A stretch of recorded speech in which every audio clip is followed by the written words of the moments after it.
ओम नमः शिवाय। स्वागत है आप सभी का आपके अपने YouTube चैनल उपासना की उपासना में। आज के वीडियो में आप सुनेंगे श्रावण मास महात्म्य के 12वें अध्याय की कथा। कथा के अंत में आप सुनेंगे भगवान शिव के दूसरे ज्योतिर्लिंग की कथा। तो वीडियो में आप अंत तक बने रहें। वीडियो पसंद आता है तो प्लीज लाइक जरूर किया करें। चैनल पर पहली बार आए हैं तो इसे सब्सक्राइब करना बिल्कुल ना भूलें। बेल बटन प्रेस करें ताकि नए वीडियोस के नोटिफिकेशंस आप तक पहुंच सके। श्रावण मास महात्म्य के 12वें अध्याय में भगवान शिव स्वर्ण गौरी व्रत का वर्णन तथा व्रत कथा का वर्णन कर रहे हैं। भगवान शिव कहते हैं, हे ब्रह्मपुत्र, अब मैं स्वर्ण गौरी का शुभ व्रत कहूँगा।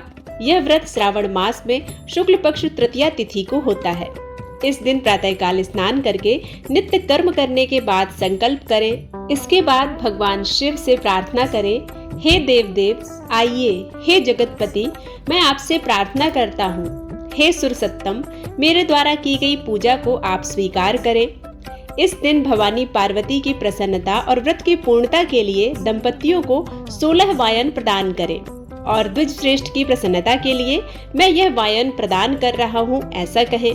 चावल के चूर्ण के 16 पकवानों से 16 बांस की टोकरियों को भरकर तथा उन्हें वस्त्र आदि से युक्त करें और पुनः 16 द्विज दंपतियों को बुलाकर इस प्रकार कहते हुए प्रदान करें, व्रत की संपूर्णता के लिए मैं ब्राह्मणों को यह वायन प्रदान कर रहा हूँ। मेरे कार्य की समृद्धि के लिए सुंदर अलंकारों से विभूषित तथा पतिव्रत से सुशोभित ये शोभामयी सुहागन स्त्रियां इन्हें ग्रहण करें। इस प्रकार 16 वर्ष अथवा 8 वर्ष या 4 वर्ष या 1 वर्ष तक इस व्रत को करके शीघ्र ही इसका उद्यापन कर देना चाहिए। पूजा के अंतर कथा का श्रवण करके वाचक की विधिवत पूजा करनी चाहिए। सनत कुमार बोले, हे प्रभु, इस व्रत को सर्वप्रथम किसने किया, इसका महात्म्य कैसा है और इसका उद्यापन किस प्रकार करना चाहिए, वह सब आप हमें बताइए। ईश्वर बोले, हे महाभाग, आपने उत्तम बात पूछी है। मैं आपके समक्ष मनुष्यों को सभी संपदाएं प्रदान करने वाले स्वर्ण गौरी नामक व्रत का वर्णन करता हूँ। पूर्व काल में सरस्वती नदी के तट पर सुविला नामक विशाल पुरी थी। उस नगरी में कुबेर के समान चंद्रप्रभ नामक राजा था। उस राजा की रूप लावण्य से संपन्न सौंदर्य तथा मंद मुस्कान से युक्त और कमल के समान नेत्रों वाली महादेवी और विशाला नामक 2 भार्याएं थीं। उन दोनों में ज्येष्ठ महादेवी नामक भार्या राजा को अधिक प्रिय थी। शिकार करने में आसक्त मन वाले वे राजा किसी समय वन में गए और सिंहों, सारदुलों, सूकरों, वन्य भैंसों तथा हाथियों को मारकर प्यास से व्याकुल होकर उस घोर वन में इधर उधर भ्रमण करते रहे। राजा ने उस वन में चकवा चकवी तथा बतकों से युक्त, भ्रमरों तथा पिकों से समन्वित और विकसित मल्लिका, चमेली, कुमुद तथा कमल से सुशोभित अप्सराओं का एक सुंदर सरोवर देखा। उस सरोवर के तट पर आकर उसका जल पीकर राजा ने भक्ति पूर्वक गौरी का पूजन करती हुई अप्सराओं को देखा। तब कमल के समान नेत्रों वाले राजा ने उनसे पूछा, आप लोग यह क्या कर रही हैं? इस पर उन सब ने कहा, हम लोग स्वर्ण गौरी नामक उत्तम व्रत कर रहे हैं। यह व्रत मनुष्यों को सभी संपदाएं प्रदान करने वाला है। हे राजन, आप भी इस व्रत को कीजिए। राजा बोले, इसका विधान कैसा है और इसका फल क्या है, मुझे यह सब विस्तार से बताइए। तब वे सारी स्त्रियां बताने लगीं, हे राजन, यह स्वर्ण गौरी नामक व्रत श्रावण मास के शुक्ल पक्ष की तृतीया को किया जाता है। इस व्रत में भक्ति पूर्वक अत्यंत प्रसन्नता के साथ पार्वती तथा शिव की पूजा करनी चाहिए। पुरुष को 16 तारों वाला एक डोरा दाहिने हाथ में बांधना चाहिए। स्त्री के लिए बाएं हाथ में या गले में इस डोरे को बांधना चाहिए। यह सब सुनने के बाद संयत चित्त वाले राजा ने भी उस व्रत को संपन्न करके 16 धागों से युक्त डोरे को अपने दाहिने हाथ में बांध लिया। उन्होंने कहा, हे देव देवेशी, मैं इस डोरे को बांधता हूँ, आप मेरे ऊपर प्रसन्न हो और मेरा कल्याण करें। इस प्रकार देवी का व्रत करके वे अपने घर आ गए। राजा के हाथ में डोरा देखकर ज्येष्ठ रानी महादेवी ने पूछा और सारी बात सुनकर वह राजा के ऊपर अत्यंत कुपित हो उठी। राजा ने कहा, ऐसा मत करो ऐसा। लेकिन रानी ने उस डोरे को तोड़कर बाहर एक सूखे पेड़ के ऊपर फेंक दिया। उस डोरे के स्पर्श मात्र से वह वृक्ष पल्लवों से युक्त हो गया। उसके बाद उसे देखकर दूसरी रानी भी आश्चर्यचकित हो उठी और उस वृक्ष पर स्थित टूटे हुए डोरे को उसने अपने बाएं हाथ में बांध लिया। उसी समय से उसके व्रत के महात्म से वह रानी राजा के लिए अत्यंत प्रिय हो गई। बड़ी रानी व्रत के अपमान के कारण राजा के द्वारा त्याग दी गई और वह दुखी होकर वन में चली गई। अपने मन में वह भगवती का ध्यान करते हुए मुनियों के पवित्र आश्रम में निवास करने लगी। कहीं कहीं श्रेष्ठ मुनियों के द्वारा यह कहकर आश्रम में रहने से रोक दी जाती थी कि हे पापिन, अपनी इच्छा के अनुसार यहाँ से चली जाओ।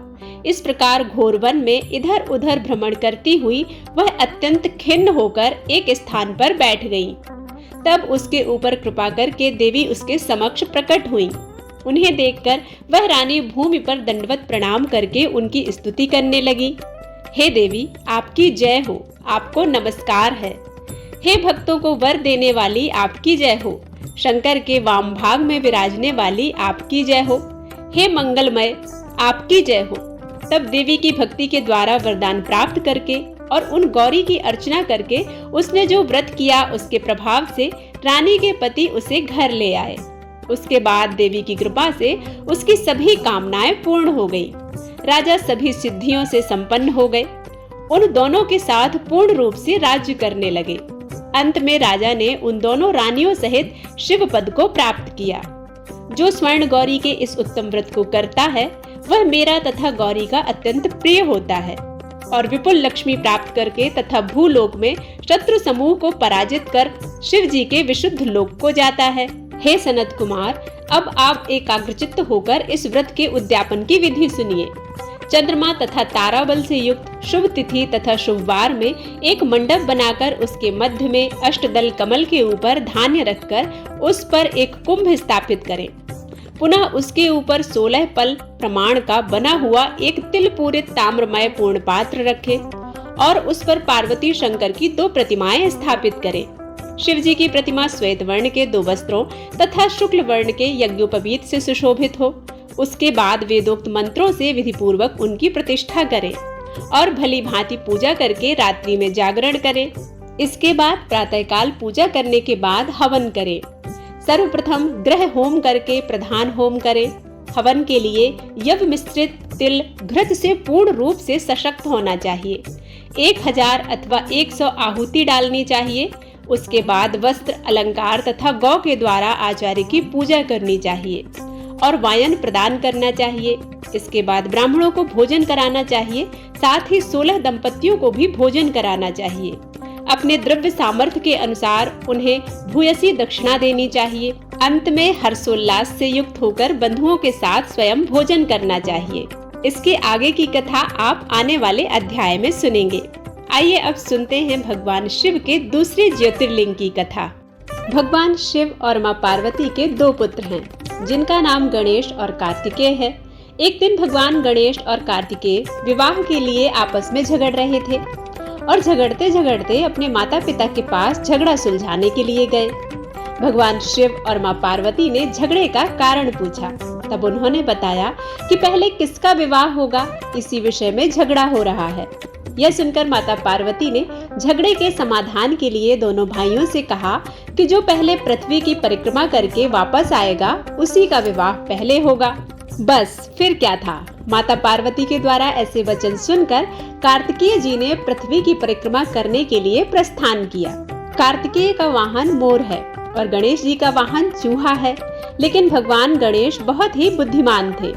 जब कार्तिकेय परिक्रमा के लिए वहां से चले गए तब गणेश ने कुछ विचार किया। उसके बाद फिर अपने माता पिता से एक स्थान पर बैठने का आग्रह किया। उसके बाद अपने माता पिता का 7 बार परिक्रमा किया, जिससे पृथ्वी की परिक्रमा से मिलने वाले फल की प्राप्ति की और शर्त जीत गए। उनकी यह बुद्धि देखकर भगवान शिव और पार्वती बहुत ही प्रसन्न हुए और गणेश जी का विवाह कराया। पृथ्वी की परिक्रमा पूरा कर जब कार्तिकेय जी वापस आए तो गणेश जी का विवाह देखकर उन्हें बहुत दुख हुआ। तब उसी समय कार्तिकेय जी ने अपने माता पिता के चरण छूकर वहां से निकलने का निश्चय किया। जब माता पार्वती और भगवान शिव को पता चला कि कार्तिकेय जी नाराज होकर चले गए हैं, तब उन्होंने नारद जी को मनाने के लिए भेजा और कहा कि कार्तिकेय जी को मनाकर घर वापस ले आएं। क्रौंच पर्वत पर नारद जी कार्तिकेय जी को मनाने पहुँचे और मनाने का बहुत प्रयत्न किया, कार्तिकेय जी ने नारद जी की एक न सुनी।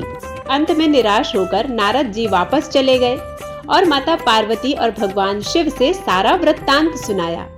यह सुनकर माता पार्वती भगवान शिव के साथ क्रौंच पर्वत पर कार्तिकेय जी को मनाने पहुंची। माता पिता के आगमन को सुनकर कार्तिकेय जी 12 कोस दूर चले गए। तब भगवान शिव वहां पर ज्योतिर्लिंग के रूप में प्रकट हुए और तभी से वह स्थान मल्लिकार्जुन ज्योतिर्लिंग के नाम से प्रसिद्ध हुआ। ऐसा कहा जाता है कि वहां पर पुत्र स्नेह में माता पार्वती हर पूर्णिमा और भगवान शिव हर अमावस्या के दिन आते हैं। इस स्थान पर माता सती का एक अंग गिरने से यह स्थान शक्ति पीठ भी कहा जाता है। यहाँ मंदिर में महालक्ष्मी के रूप में अष्टभुजा मूर्ति स्थापित है। यह स्थान बहुत ही पवित्र माना जाता है। यहाँ भक्तों की लंबी कतार दर्शन के लिए लगी रहती है। मल्लिका अर्थात माता पार्वती और अर्जुन अर्थात भगवान शिव जो ज्योतिर्लिंग के रूप में यहाँ पर प्रकट हुए थे और इस प्रकार से इस ज्योतिर्लिंग का नाम पड़ा मल्लिकार्जुन ज्योतिर्लिंग। उम्मीद करती हूँ यह कथा आप सभी को पसंद आई होगी। यदि पसंद आती है तो वीडियो को लाइक करना बिल्कुल मत भूलिएगा। मिलते हैं एक नई कथा के साथ, तब तक के लिए ओम नमः शिवाय।